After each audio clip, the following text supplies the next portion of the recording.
मैं 26 साल की हूँ। 2011 में चलती ट्रेन से मुझे कुछ बदमाशों ने, मैं वॉलीबॉल चैंपियन भी रह चुकी हूँ। 2011 में चलती ट्रेन से मुझे बदमाशों ने एक गोल्ड चेन पहनी थी, चलती ट्रेन से मुझे उठा के बाहर फेंक दिया था। लखनऊ से दिल्ली आ रही थी मैं। कंपार्टमेंट में बहुत सारे, जनरल कंपार्टमेंट था, बहुत सारे लोग थे। किसी ने मना नहीं किया। एक प्लेयर का जो स्पिरिट होता है वो अपने आप, जब कोई छीनने की कोशिश करता कुछ भी, वो देता नहीं है। तो मेरे में भी था, मैंने मना किया और उन्होंने मुझे चलती ट्रेन से, वो 4-5 थे, उन्होंने बाहर फेंका। दुर्भाग्य ये था कि उसी समय दूसरी ट्रैक से ट्रेन आई और मैं उस ट्रेन में टकराई, फिर नीचे गिरी। दोनों ट्रेनें निकल गईं। कुछ देर बाद मैंने हाथ को ऐसे रख के उठने की कोशिश किया तो देखा कि मेरा पैर कट चुका था। थाई को उठा के देखा, मेरा पैर ऐसे जीन्स में लटका हुआ था, ब्लड फोर्सफुली निकल रहा, दूसरे पैर की हड्डियां टूट टूट के बाहर निकल चुकी थी। पूरी रात मैं चिल्लाती रही ट्रैक पे, छोटे छोटे पत्थर होते ऐसे चिल्लाती रही कि कोई बचा ले, कोई बचा। कोई नहीं आया बचाने। और जब पूरी रात चिल्लाते चिल्लाते इतना कि मुझे दिखाई भी देना बंद हो गया। जब ट्रेन आता था तो वाइब्रेट होता था। इतना ही नहीं, फ्री का इनविटेशन भी लोगों को मिल गया था, कुछ लोगों को। ट्रैक पे आपने ट्रेन की ट्रैक पे छोटे छोटे चूहे देखे होंगे। मेरे कटे हुए पैर पे आग के मेरे पैर कुतर रहे थे। मेरा मैं ब्रेन कॉन्शियस मेरा पूरा काम कर रहा था मेरे, लेकिन बॉडी में कोई भी मूवमेंट नहीं था। पूरे पल में वही चीज़ें सोच कि कैसे मैं अपने आप को कैसे बचा पाऊँ। लेकिन करीब पूरी रात ऐसे बीता। सुबह गांव वालों ने मुझे बरेली डिस्ट्रिक्ट हॉस्पिटल यूपी में है, वहाँ पे हुआ था ये। सुबह गांव वालों ने मुझे उठाया, डिस्ट्रिक्ट हॉस्पिटल ले जाके रखा। तो फार्मासिस्ट, डॉक्टर, सीएम, जितने लोग थे आपस में बातें कर रहे, अरे हमारे पास तो एनेस्थीसिया नहीं है, ब्लड नहीं है, इसका इलाज शुरू करें तो हम कैसे करें। मुझे भी नहीं दिखाई तो नहीं, लेकिन मेरा सुनाई दे रहा था सब कुछ वहाँ पे। कहाँ से हिम्मत आई मुझ में, मुझे भी नहीं पता। मैंने बोला वहाँ पे कि सर जब मेरा पूरा पैर कटा, तब मैंने इतनी देर रेलवे ट्रैक पे थी, मैं उस चीज़ को बर्दाश्त किया, तो अभी तो आप मेरे अच्छे के लिए मेरे पैर काटेंगे। शायद आपको यकीन नहीं होगा, या फिर कभी आप लोगों ने ये चीज़ नहीं देखी, कोई डॉक्टर या फार्मासिस्ट अपना ब्लड दे के किसी पेशेंट को बचाया। मेरी इस बात को सुनने के बाद वहाँ के डॉक्टर और फार्मासिस्ट दोनों ने एक एक यूनिट ब्लड दिया और मेरे पैर को बिना एनेस्थीसिया अलग कर दिया गया। आज भी मैं उस दर्द को महसूस करती हूँ। जब भी मैं जब जब बोलती हूँ तब मैं वो चीज़ें महसूस करती हूँ। उसके बाद जब बात मीडिया में आई, लोगों को पता चला कि रिमा नेशनल प्लेयर है, KGMC king George medical college Lucknow में एडमिट करा, लखनऊ से फिर sport minister, AIIMS trauma centre Delhi. तब तक सब ठीक ठाक चल रहा था। प्लेयर होने की वजह से अच्छा ट्रीटमेंट मिलना शुरू हुआ। करीब 4 महीने मैं एम्स में रही। एम्स में रहने के बाद जब मैं थोड़ा ठीक हुई, करीब 25 दिन बाद जब ठीक हुई, न्यूज़पेपर में गोल गोल लिख के आ रहे कि अरुणिमा के पास टिकट नहीं था, अरुणिमा ट्रेन से कूद गई। उसका खंडन किया घर वालों ने। फिर बोला कि अरुणिमा सुसाइड करने गई थी। जिस लड़की का शरीर का एक अंग कट चुका, पूरी जिंदगी का पता नहीं कि व्हील चेयर है, बैसाखी या पता, यहाँ तक कि मेरे स्पाइन में 3 फ्रैक्चर था, मुझे ये भी नहीं पता था कि मैं बेड से उठ भी पाऊंगी कि नहीं।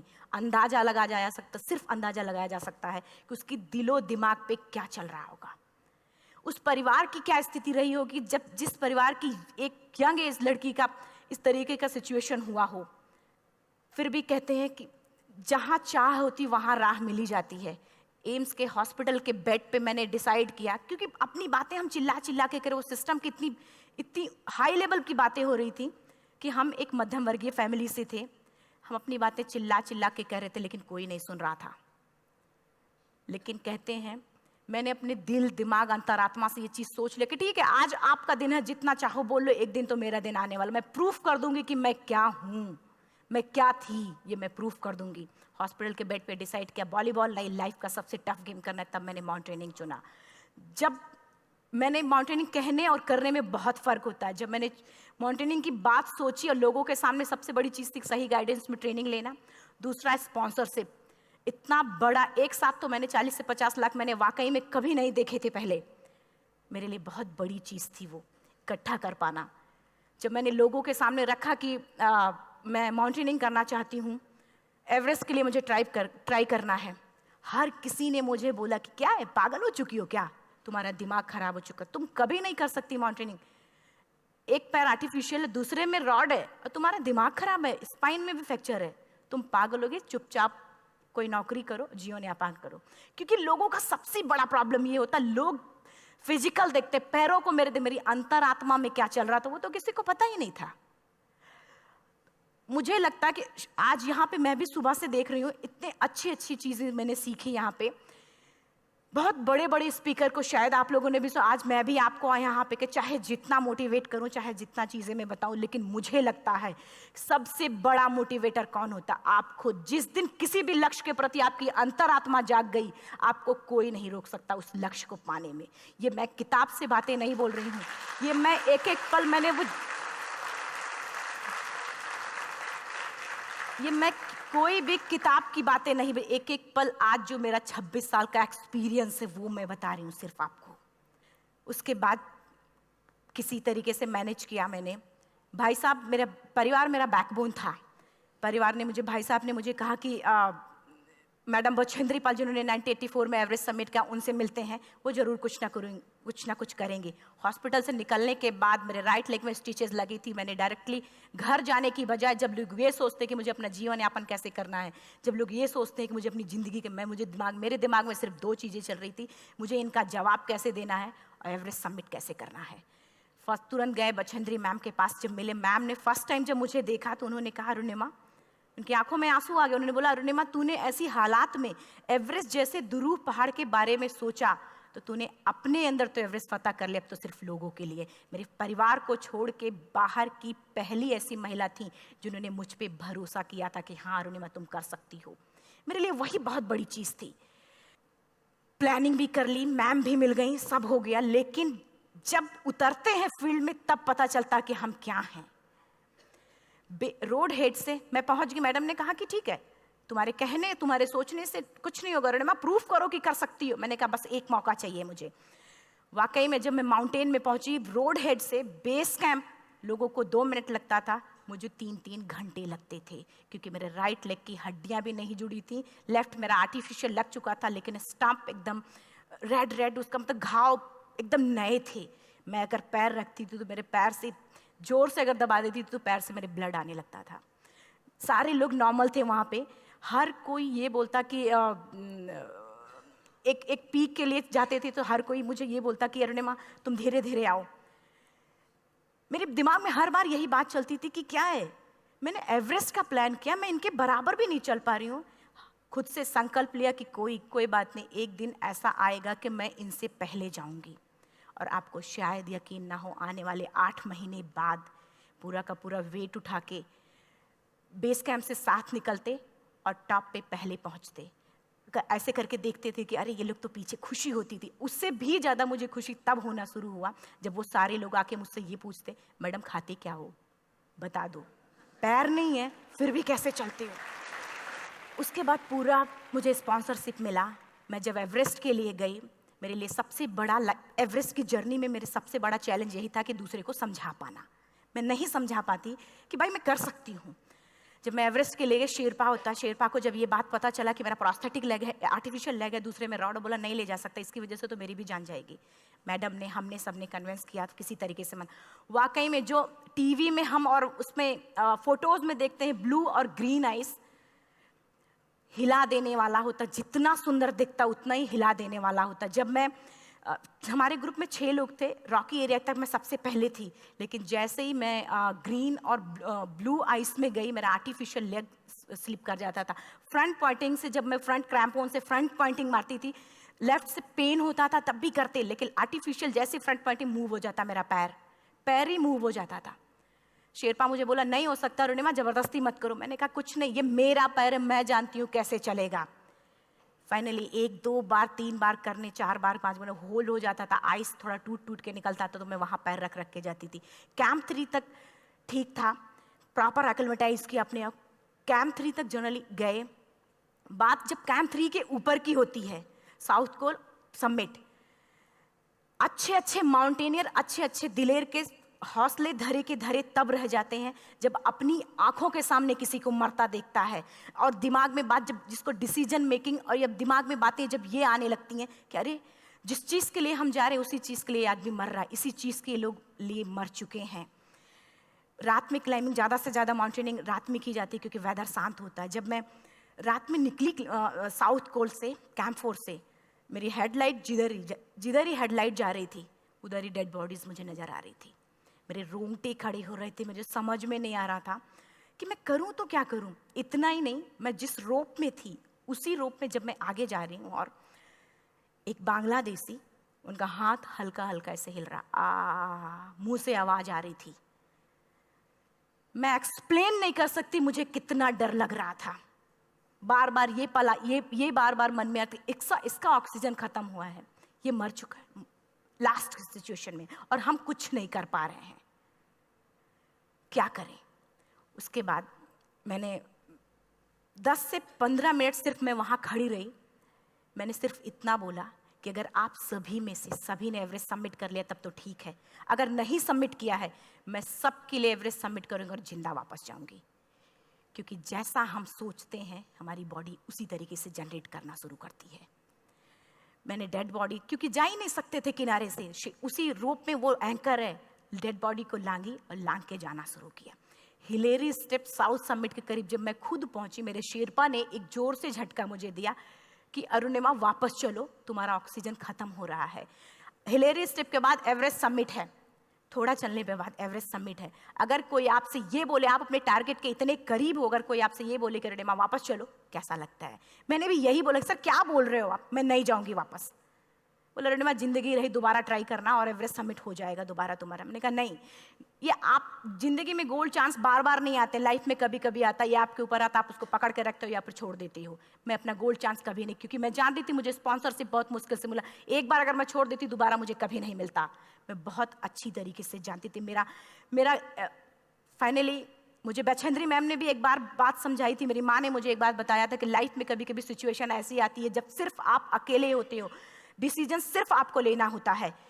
जहां पे भी होना, खड़े होकर हल्का सा पीछे मुड़कर देखना और ये सोचना कि आप एक एक कदम चल के यहां तक पहुंचे हो, सिर्फ अपना एक कदम आगे बढ़ाना, तुम देखना कुछ देर बाद तुम टॉप पे होगी। मेरे दिमाग में उनकी बातें वीडियो की तरह चल रही थी और सिर्फ एवरेस्ट का टॉप चल रहा था। मैंने शेरपा को पहले कन्विंस करने की कोशिश की कि भाई चल, कुछ नहीं होगा भाई चल। फाइनली जब वो नहीं माना, मैंने एक कदम आगे बढ़ाया, डिसीजन लिया कि नहीं जाना ही जाना है। आगे बढ़े, करीब 1 से 1.5 घंटे बाद मैं टॉप पे थी। और इतना ही नहीं,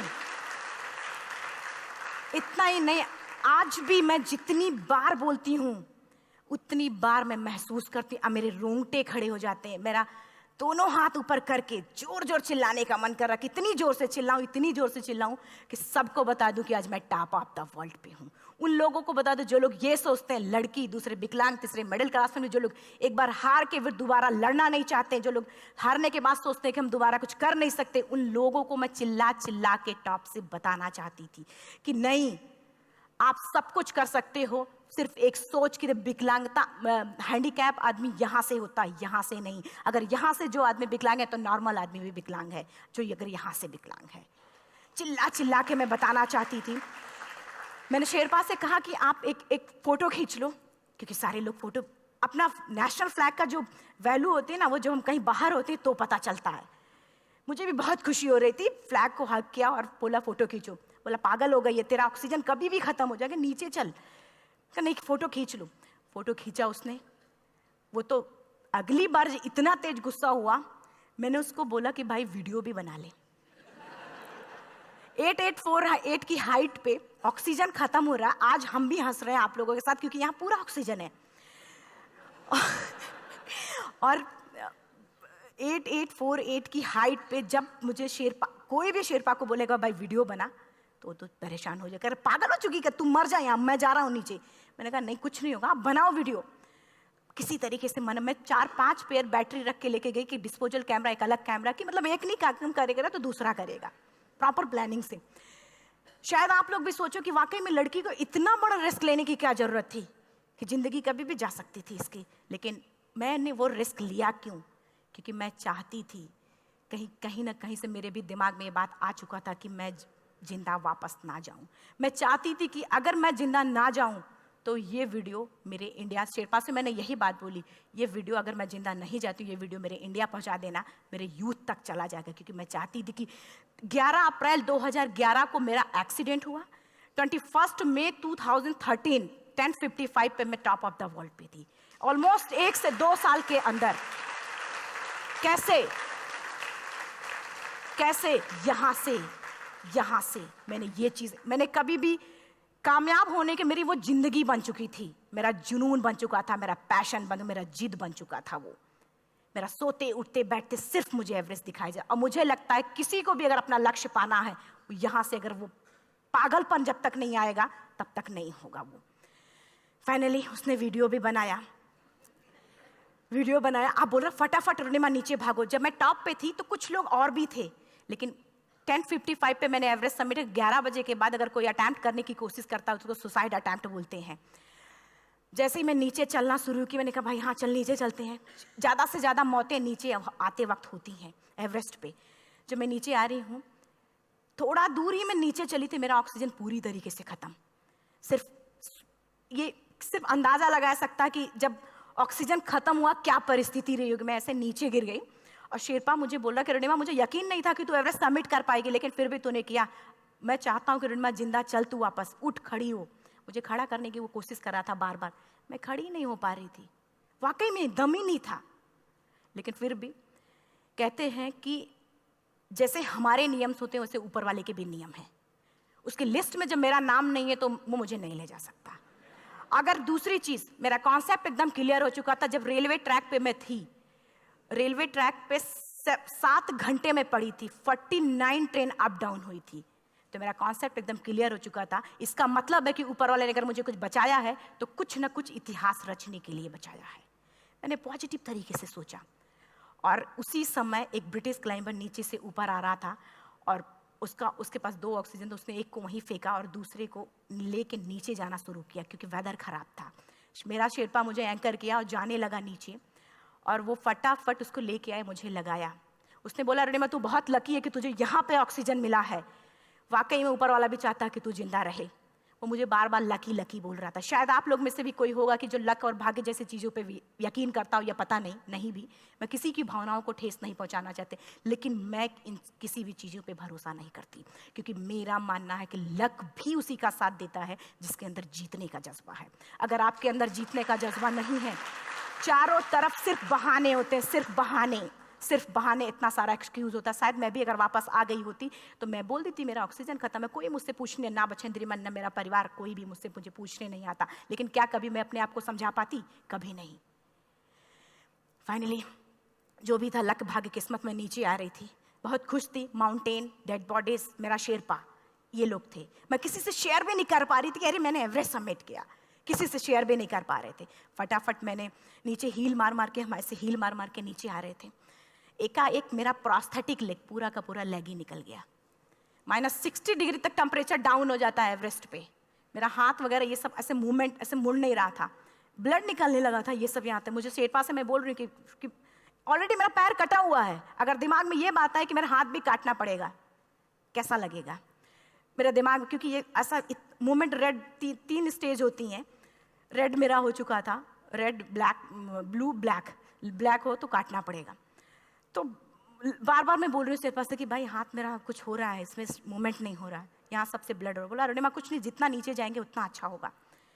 प्रोस्थेटिक लेग मेरा निकल चुका है, मैं रुकी हूँ, मेरा ऑक्सीजन चल रहा, बड़े मुश्किल से लक भाग्य किस्मत जो भी था मुझे मिला था।